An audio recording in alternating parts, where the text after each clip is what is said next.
ॐ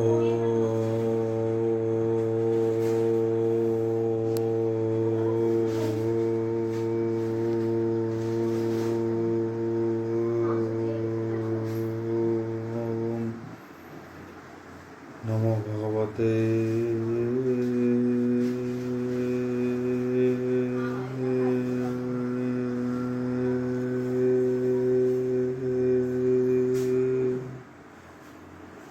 भगवते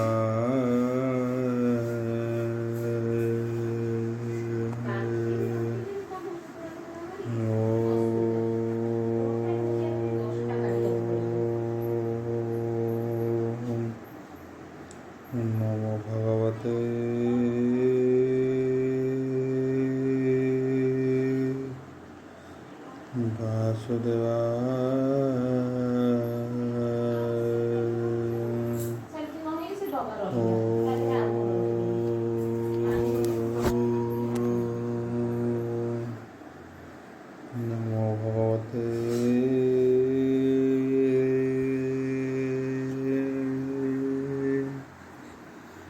वासुदेवाय।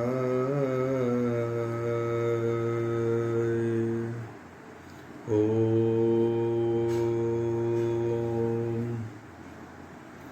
धमंगलाचरण वागीशायस्य वदने लक्ष्येषु च वक्ष्यसि यशते हृदय वसति तनृसिंहं भजे विश्वसर्वदिवालक्षणं श्रीकृष्णाख्यपरध्याम जगद्धाम नमामि तत् माधव माधव वश्च सर्वसिद्धिविनायते वन्दे परस्परत्यं परस्परं प्रियलोकं मूकं करोति वाचालं पङ्गुं लङ्घयते गिरिं यत्कृपातमः वन्दे परमानन्दः माधव जो ब्राह्मण रुद्रेण स्तुतन्ति दैवस्तव देवसङ्गपदपश्यन्ति जो समज्ञा ध्यानावसते गदगदे मनसा पश्यन्ति जो योगिना यशन्तेन बुद्धिसुरासुरगणो देवायस्तुते नमः नारायणं नमस्कृत्यं नरं चैव नरोत्तमं देवी सरस्वती व्यासं ततो जयमुदीरयं निर्गलं कल्पितं फलविमुखाविर्युक्तं पिबतं भागवतं रसमालयितं प्रभु।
दीनवतिनितम अध्याय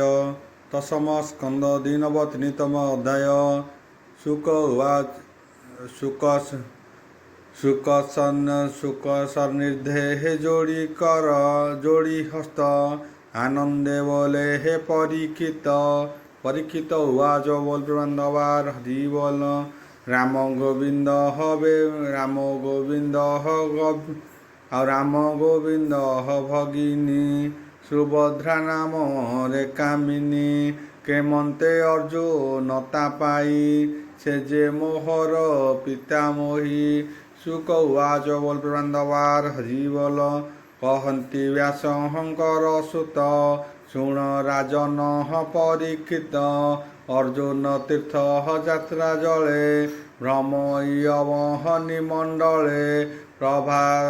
प्रभास तीर्थे हे कदिने अर्जुन रही हितोष मने शुणिला द्वार कारवाणी निज मातुल हर नंदिनी आउ शंकर शरण अनुमते दुर्योधन को देवा अर्थे काहारी नाही ମନ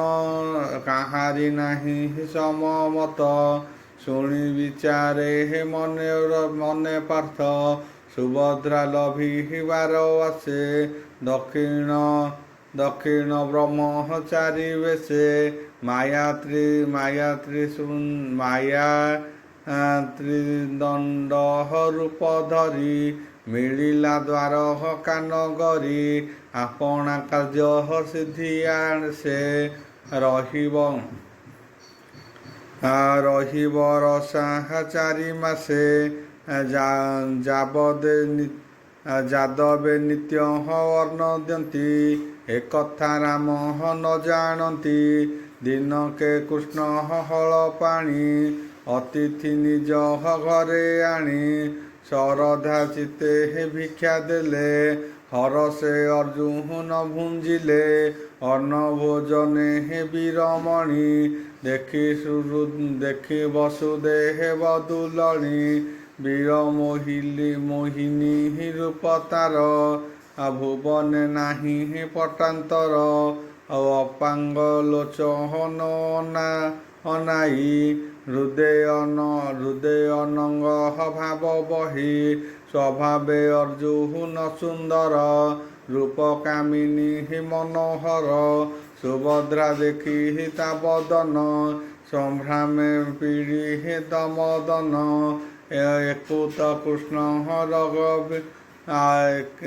ଏକେତ କୃଷ୍ଣର ଭଗିନୀ ରୂପ ମୋହର ପୁର ତିନି। ସୁବ୍ରଢ଼ ହାସେ ମୁଖ ସୋହେ କଟାକ୍ଷେ ମୁନି ଜନ ମୋହେ। ଅର୍ଜୁନ ଦେଖି ଅଭିରାମ ଚିତ୍ତ ମୋହିତ କୋଟି କାମ। ସୁଭଦ୍ରା ରୂପେ ମନ ଦେଇ ଅର୍ଜୁନ ବସି ବିଚାରଇ। କେମନ୍ତେ ଲଭିବ ଏ ନାରୀ ନିରତେ ଛିଦ୍ର ଅନୁସରି। ଏମନ୍ତେ ଦେବ ଯାତ୍ରା କାଳେ ବନ୍ଧୁ ବାନ୍ଧବ ଜ୍ଞାତି ମେଳେ। ଉତ୍ତମ ରଥେ କନ୍ୟା ଘେନି ମଙ୍ଗଳ କରହଣେ କାମିନୀ। ଦ୍ୱାରକାପୁରେ ଦୁର୍ଗ ମଧ୍ୟେ ଚଳନ୍ତି ନୃତ୍ୟ ଗୀତ ବାଦେ। ପିତା ମାତାଙ୍କୁ ଶୁଦ୍ଧ ଚିତ୍ତେ କୃଷ୍ଣର ଭାବ ଅନୁମତେ। ଅର୍ଜୁନ ଦେବ ଯାତ୍ରା ଛଳେ କନ୍ୟା ରହିଲା ବହୁ ବଳେ। ଆପଣେ ନିଜ ରଥେ ବସି ଧନୁ ଟଙ୍କାରେ ଗୁଣ ଘୋଷି। କନ୍ୟା ଆବରିଥିଲେ ଯେତେ ନାନା ଆୟୁଧ ଧରି ହସ୍ତେ। ତାହାଙ୍କ ଗର୍ବ ନାଶ କରି ସ୍ୱଭାବେ ଯେ ସହନେ କେଶରୀ। ପଶୁଙ୍କ ମଧ୍ୟୁ ହରେ ଯେହ୍ନେ ତା ଦେଖି ରାମ କୋପ ମନେ। ଯେହ୍ନେ ପ୍ରଣାମ ନିଶା କାଳେ ସମୁଦ୍ର ଉଛଳି ଉଲଳେ। ରାମର କୋପ ଦେଖି ହରି ବାନ୍ଧବ ସଙ୍ଗ ହତେ ବିଚାରି। ବନ୍ଧୁଙ୍କ ସଙ୍ଗେ ବିଚାରିଲେ ରାମର କୋପ ଶାନ୍ତି ଦେଲେ। କୃଷ୍ଣ ବଚନେ ହଳ ପାଣି ଅନେକ ରତ୍ନ ବସ୍ତ୍ର ଆଣି। ବର କନ୍ୟାର ବିଭା କାଳେ ଅନେକ ଯୌତୁକ ଦେଲେ। ଅମୂଲ୍ୟ ରତ୍ନ ବସ୍ତ୍ର ଧନ ଅଶ୍ୱକୁଞ୍ଜର ଦାସୀ ଜନ। ଘେନି ଆନନ୍ଦେ କନ୍ୟା ବର ମଙ୍ଗଳେ ଗଲେ ନିଜପୁର। ବନ୍ଧୁ ବାନ୍ଧବ ଯେତେ ଜନ ଗଲେ ସେ ଯେ ଯାହା ଭୁବନ। କହନ୍ତି ବ୍ୟାସଙ୍କର ସୁତ କୃଷ୍ଣ ମଙ୍ଗଳ ଭାଗବତ। କୃଷ୍ଣର ସଖା ପୂର୍ଣ୍ଣ କାଳେ ଥିଲା ଯେ ଦେବ ମଣ୍ଡଳେ। କୃଷ୍ଣର ଅତି ପ୍ରିୟ ଭାବ ନାମ ତାହାର ସୁତଦେବ। ଏକାନ୍ତେ ହରି ଭାବ ଭୋଳେ ସମ୍ପୂର୍ଣ୍ଣ ହୃଦୟ ନିଶ୍ଚଳେ। ଯୋଗେନ୍ଦ୍ରିୟ ବଳ ଜିଣି ଜଗତ ଆତ୍ମା ପରିମାଣି। ମିଥିଳାପୁରେ ଗୃହାଶ୍ରମୀ ବ୍ରହ୍ମଭସା ବ୍ରାହ୍ମଣ ଭାବେ ନିତ୍ୟକର୍ମୀ ଧନ ଅର୍ଜନେ ନାହିଁ ଚିତ୍ତ କେବଳ ପ୍ରାଣ ବୃତ୍ତି ମାତ୍ର ଅଧର୍ମ ମାର୍ଗେ ମଧ୍ୟ ଭିଡ଼ି କ୍ରିୟାକଳାପ କରେ ତିନି ଏମନ୍ତେ ବହୁ ଲାସ୍ୟ ନବ ମିଥିଳାନ ଗହରେ ରାଜନ ସେବେ ନିଜନ ହରି ଭାବେ ଜିତେନ୍ଦ୍ରିୟର ଶେଷ ଭାବେ ତାହାଙ୍କ ଭାବ ଘେନି ଗୃହେ ଗୋବିନ୍ଦ ପରମାନନ୍ଦରେ ଭକତ ଭାବେ ବସ ହରି ଉଦ୍ଧବ ସଙ୍ଗେ ଦଇତାରି ଦାରୁକ ରଥ କଲାଣି ମୁନିଙ୍କ ସଙ୍ଗେ ଚକ୍ରପାଣି ରଥ ଆରୋହୀ ଋଷିକେଶ ମିଥିଳା ନଗରେ ପ୍ରବେଶ ନାରଦ ବାମନ ଦେବ ଅତ୍ରି ବ୍ୟାସ ପରଶୁ ରାମ ଯତି ଅସିତ କେବଳ ଅରୁଣୀ ଦେବଗୁରୁଙ୍କୁ ଶୁକମୁନି କଣ ମୈତ୍ରୀୟ ହର ଚବନ ଏ ଆଦି ବ୍ରାହ୍ମ ଋଷିଗଣ ମିଳିଲେ ସକଳେ ଆସି ଦେଖି ଗୋବିନ୍ଦ ରୂପ ରାଶି ଶୁଣି ଗୋବିନ୍ଦ ଆଗମନ ମିଥିଳା ପଥେ ଯେତେ ଜନ ବିବିଧ ଅର୍ଘ୍ୟ ପାତ୍ରକରେ ମିଳିଲେ କୃଷ୍ଣ ରଛାମୁରେ ଆଦିତ୍ୟ ଉଦୟ ନିକଟେ ଯେହ୍ନେ ବ୍ରାହ୍ମଣେ ଜଳ ଘାଟେ ତେଜେ ଦିଶନ୍ତି ଶିରି ବସ୍ତ ଆଉ ଅନନ୍ତ ରୂପ କି ପ୍ରତ୍ୟକ୍ଷ ଧନୁ ତୁଙ୍କର କମ୍ବୁ ଚକ୍ର ଗଦା କମଳ ପଦ୍ମ ନେତ୍ର ଦକ୍ଷିଣ ଆନନ୍ଦ ସବୁରି ମଙ୍ଗଳ ଶବଦ ଉତାରି ଆଉ ଆନତ ତତ୍ତ୍ୱ ଯେ ଜଙ୍ଗଳ କୁରୁ କଙ୍କଣ ମତ୍ସ୍ୟ ପାଞ୍ଚଳ କୋକେୟ ମନୁ କୁନ୍ତି ଆଦି 16 କୋଶଳ ଦେଶେ ଯେ ପ୍ରସିଦ୍ଧି ଏ ଆଦି ଯେତେ ଜନ ପଦେ କୃଷ୍ଣର ବଦହନ ଆନନ୍ଦେ ବିପନ୍ତି ଚକ୍ଷୁ ରନ୍ଧ୍ରେ ଭରି ଅଶେଷ ତପେ ନର ନାରୀ ତାହାଙ୍କ ତପ ସିଦ୍ଧି କରି ଭକତ ବନ୍ଧୁ ନର ହରି ଦିଗ ପୂରିତ ନିଜ ଯଶ ତାହାଙ୍କ ମୁଖୁ ଋଷିକେଶ ଅଶୁଭ ନାଷ୍ଟ ମଙ୍ଗଳ ଶୁଣି ସାନନ୍ଦ ନନ୍ଦବାଳ ସର୍ବକୁଶଳ ସ୍ନେହ ଭରେ ପ୍ରବେଶ ମିଥିଳା ନଗରେ ମିଥିଳାପୁର ନର ନାରୀ କୃଷ୍ଣ ଆଗମ ଅନୁସରି ମଙ୍ଗଳ ଦ୍ରବ୍ୟ ଘେନି କରେ ମିଳିଲେ କୃଷ୍ଣ ରଛାମୁରେ ଗୋବିନ୍ଦ ମୁଖୁ ଦେଖି ଜନେ ପ୍ରଫୁଲ୍ଲ ନିଶ୍ଚଳ ନୟନେ କର ଅଞ୍ଜଳି ଦେଇ ଶିରେ ରୋମ ପୁଲକ କଳେବରେ ସକଳେ ମୁନି ଗଣ ମେଳେ ମିଳିଲେ କୃଷ୍ଣ ପାଦ ତଳେ ଜନକ ସୂତ୍ର ଦେବ ବେନି ହୃଦେ ଗୋବିନ୍ଦ ଭାବ ଘେନି ବୋଲନ୍ତି ଆମ୍ଭେ ହେ ଅନୁଗ୍ରହ ବିଜୟ କଲେ ହେ ଦେବରାୟ ଏମନ୍ତେ ପରମ ଆନନ୍ଦେ ପ୍ରମାଣ କଲେ ହେ କୃଷ୍ଣ ପାଦେ ମୁନି ସମତେ ହେ ନାରାୟଣ ଅତିଥି କଲେ ହେ ନିମନ୍ତ୍ରଣ କୃଷ୍ଣଙ୍କୁ ଆସହନେ ବସାଇ ପୂଜିଲେ ଷଡ଼ହପ୍ୟ ଦେଇ ସେବେ ନିଜନଙ୍କର ମନ ଜାଣନ୍ତି ଜଗତ ଜୀବନ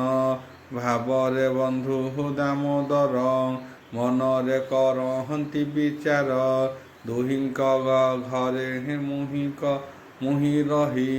ଚିତ୍ତ ଆନନ୍ଦେ ହେ ବୋଧ ଦେଇ ତେବେ ମୁଁ ଯିବି ନିଜପୁର ଏତେ ବିଚାରି ଚକ୍ରଧର ଜନକ ଗୃହେ ହେ ଭଗବାନ ମୁନିଙ୍କୁ ଘେନି ଆଗମନ ଆଉ ଆନନ୍ଦ ମନେ ହେ ମହାରାଜା ମୁନିଙ୍କୁ କଲେ ହେ ପାଦ ପୂଜା ଆଉ ହରସୁଦନୁ ରୋମ ମୂଳେ ନୟନୁ ବହେ ହେ ଅଶ୍ରୁ ଜଳେ ପଖାଳି ମୁନିଙ୍କର ପାଦ ଆଉ ଆନନ୍ଦେ କଣ୍ଠ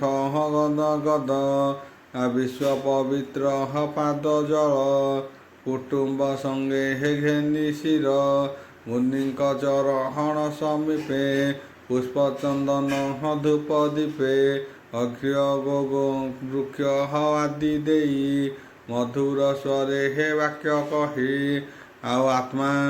ଆତ୍ମାଦରସି ମୁନି ଗଣେ ଆନନ୍ଦେ ବସିଲେ ଆସନେ କୃଷ୍ଣଙ୍କୁ ପଲ୍ୟହକ ବସାଇ ବେନି ଚରଣେ କୋଳେ ଲଇଁ ପାଦ ଦ୍ରୁମଇ ମନ ସୁଖେ କହେ କୋମଳ ବାଣୀ ମୁଖେ ଭୋନାଥ ସର୍ବ ପ୍ରାଣୀଙ୍କର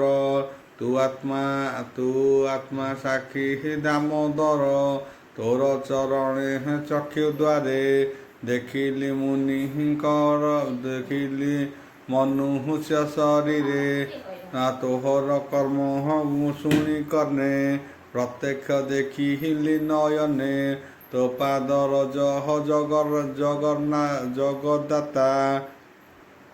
ଜଗନ୍ନାଥ ଲଭିବା ପାଇଁ କରେ ଚିନ୍ତା ଏହା ଯେ ଚିତେ ହେ ଲଭେ ଜାଣି ସଂସାରୁ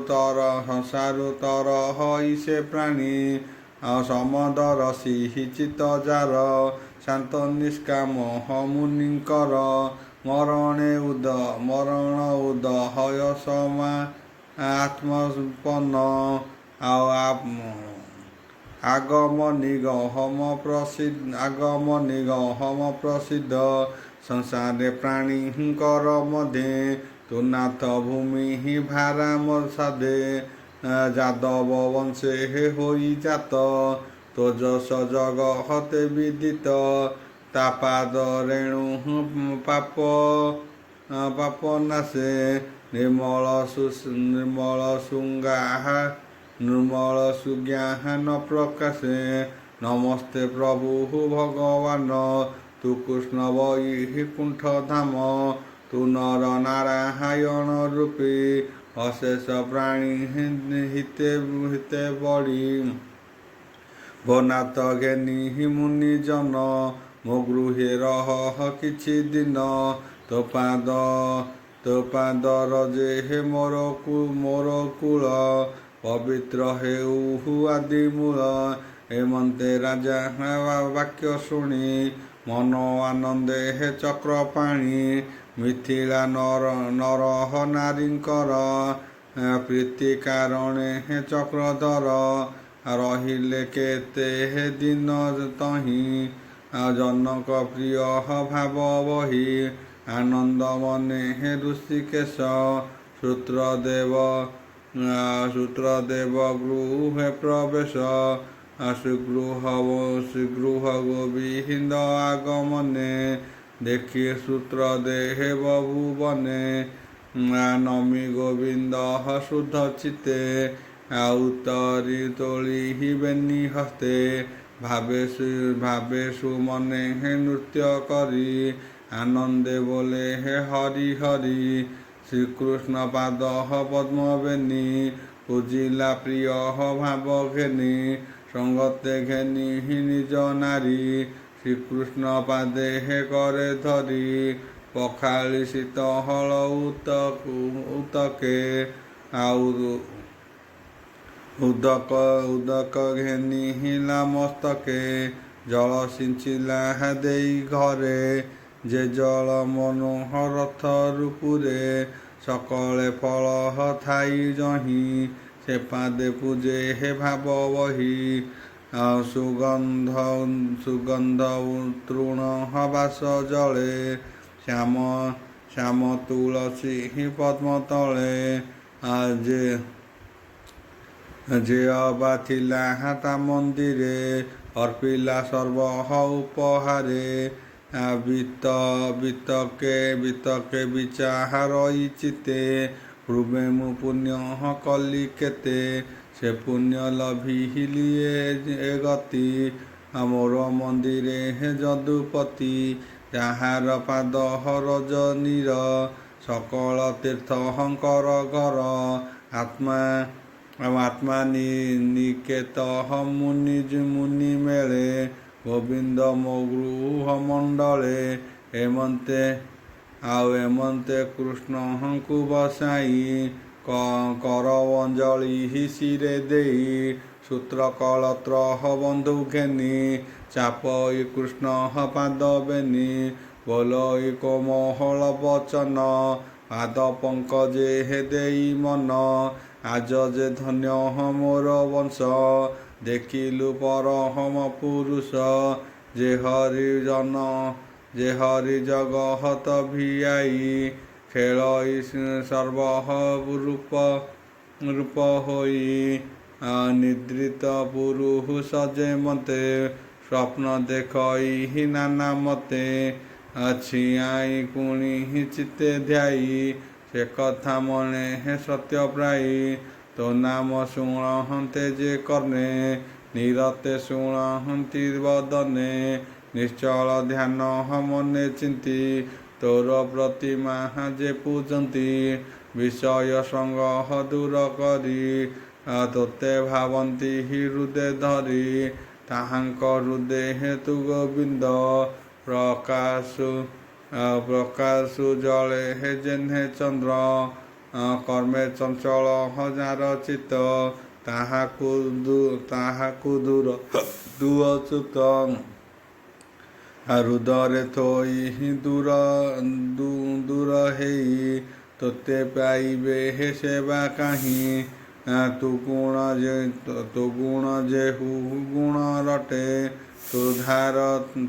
ତୁ ଧାଉ ତାହାର ନିକଟେ ଆତ୍ମାର ଶକ୍ତି ଅଗୋଚର ଭୋନାଥ ମହିମା ତୋହର ନମସ୍ତେ ପ୍ରଭୁ ନିରଞ୍ଜନ ଆଉ ଆଧ୍ୟାତ୍ମା ଜ୍ଞାନୀଙ୍କ ଜୀବନ ଅଜ୍ଞାନୀ ଦେହ ବନ୍ତଙ୍କର ମୃତ୍ୟୁ ସ୍ୱରୂପ ତୁ ନିରକ ସ୍ୱଭାବେ ଦେହ ତୋର ନାହିଁ ମାୟାରେ ବହୁ ସର୍ବଦେହୀ କାରଣ ସଙ୍ଗେ ଅକାରଣ ଆଉ ଭୟ ଲିଙ୍ଗ ତୁ ଧାରଣ ମାୟାବୃତେ ଶୁଦ୍ଧ ଦୃଷ୍ଟି ଏଣୁ ତ ନାନା ରୂପ ସୃଷ୍ଟି ମୁଁ ତୋର ଭୃତ୍ୟ କିଙ୍କର ଶ୍ରୀରୁଦ ଗୋଟିକେ ଅନ୍ତର ମୁଁ ତୋର କି କରିବି ସେବା ବିଚାରି ମୋତେ ଆଜ୍ଞା ଦେବା ଦୁଷ୍ଟ ଗୋଚର ହଜାର ତୁହିଁ ତାହାଙ୍କ କେଶ ଆଉ କାହିଁ କହନ୍ତି ସୁକ ମହାମୁନି ସୂତ୍ର ଦେବଙ୍କ ବାକ୍ୟ ଶୁଣି ପ୍ରାଣୀଙ୍କ ଆରହତ ଭଞ୍ଜନ ହରସେ ପ୍ରଭୁ ଭଗବାନ ବ୍ରାହ୍ମଣ ହସ୍ତୁ କରେ ଧରି ହସି ବୋଲନ୍ତି ନର ହରି ତୋତେ ପ୍ରସନ୍ନ ମନ ମୋର ତେଣୁ ଅଇଲି ତୋର ଘର ଏ ମୁନି ଜନଙ୍କ ମହିମା କେ କହିପାରେ ହେ ଗୁଣ ସୀମା ଏହାଙ୍କ ପାଦ ହରଜୁ ଶିଶିରେ ଘେନି ସଂସାରୁ ପ୍ରାଣୀ ତରେ ଦେବତା କ୍ଷେତ୍ରେ ହେ ତୀର୍ଥ ଜଳେ ଦର୍ଶନ ସ୍ପର୍ଶ ହନ ଅର୍ଚ୍ଚନେ ଶୁଦ୍ଧ କରନ୍ତି ଚିରକାଳେ ଯେ ଯାହା କର୍ମ ଫଳା ଫଳେ ସାଧୁଙ୍କ ଦର ହସନ ମତ୍ରେ ଦୁରିତ ନର ଗାତ୍ରେ ସକଳ ପ୍ରାଣୀ ମଧ୍ୟେ ସାର ବ୍ରାହ୍ମଣ ସରି ହିରୋ ଯାହାର ସେମନ୍ତେ ସନ୍ତୋଷ ତପ ବିଦ୍ୟା ଫଳେ କ୍ରିୟାକଳାପ ଯୋଗ ବଳେ ବ୍ରାହ୍ମଣ ସର୍ବ ଦେବମୟେ ସେ ମୋର ଦେହଟି ନିଶ୍ଚୟେ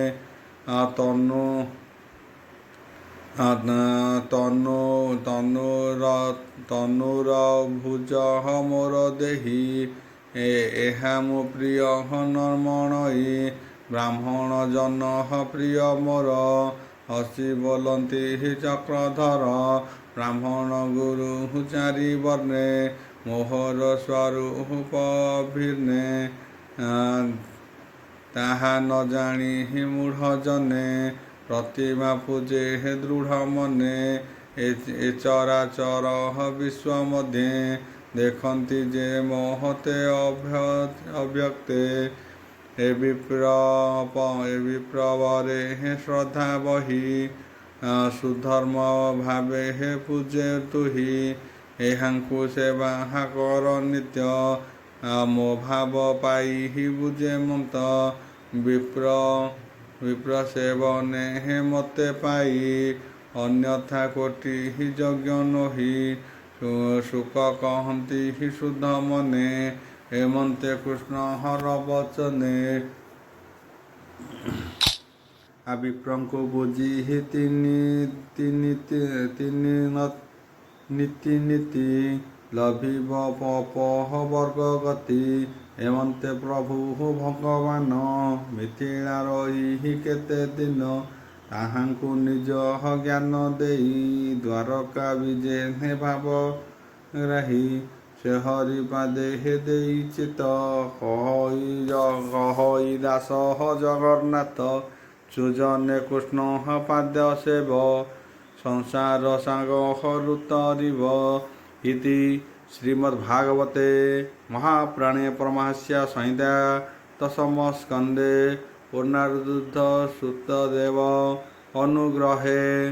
ନାମ 93ତମ ଅଧ୍ୟାୟ।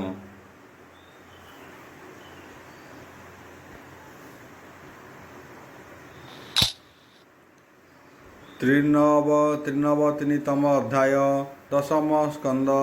93ତମ ଅଧ୍ୟାୟ। ସୁଭଦ୍ରାତନ ହୟ କୁମର କୃଷ୍ଣ ସେବକ ମଧ୍ୟେ ସାର ପ୍ରଣାମ କରି ସୁକ ପାଦେ ବୋଲେ ଆନନ୍ଦ ଗଦ ଗଦେ ପରୀକ୍ଷିତ ଉବାଚ ବୋଲବାନ୍ଦବାର ହରି ବୋଲ ମୁନି ତୁମ୍ଭର ମହିମା କେ କହିପାରେ ହେ ଗୁଣ ସୀମା କୃଷ୍ଣ ସେବକ ମଧ୍ୟେ ବର ମୁଁ ତୁମ୍ଭ ଚରଣ କିଙ୍କର ପାଣ୍ଡବ କୂଳେ ଜାତ ହୋଇ ସ୍ୱଭାବେ ଭାଗ୍ୟବନ୍ତ ମୁହିଁ ତୁମ୍ଭର ମୁଖୁ କୃଷ୍ଣ ବାଣୀ ନିରତେ ଶ୍ରୁତି ପଥେ ଶୁଣି ଅନେକ ଜନ୍ମ ତପ ଫଳେ ଜନ୍ମିଲି ଭାରତ ମଣ୍ଡଳେ ଅନେକ ଜନ୍ମ ତପ ଫଳେ ଜନ୍ମିଲି ଭାରତ ମଣ୍ଡଳେ ଓಂ ଭୂର୍ଭୁବସ୍ୟ ତସ୍ୟ ପିତୃବରେଣ୍ୟଂ ଭର୍ଗଦେବସ୍ୟ ଧୀମହି ଧିୟୋ यो न प्रचोदयात्। शांति शांति पृथ्वी शांति मालमूलात्